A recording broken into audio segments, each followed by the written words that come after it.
सुप्रीत बेटा। हाँ पापा। मेरा एक काम करेगा? क्या? बस तेरी मम्मी को बोल देना मैं क्रिकेट खेलने नहीं, ऑफिस गया हूँ।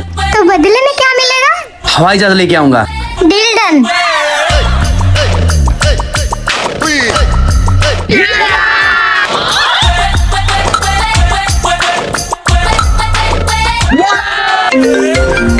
हेलो।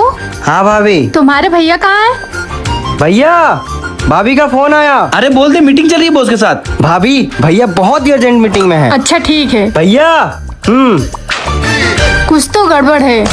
बेटा मैं लक्ष्मी माता हूँ। मुझे पता है तू पिछले कई दिनों से पैसों की दिक्कत से परेशान है। अगर तू इस वीडियो को लाइक करके चैनल को सब्सक्राइब कर देगा तो मैं तेरे सब पैसों की दिक्कत दूर कर दूंगी। अगर यकीन नहीं है तो एक बार करके देख ले। सुप्रीत। हाँ मम्मी। तेरे पापा कहाँ है? वो ऑफिस गए हैं। सच सच बोलना। सुप्रीत। पापा। क्यों?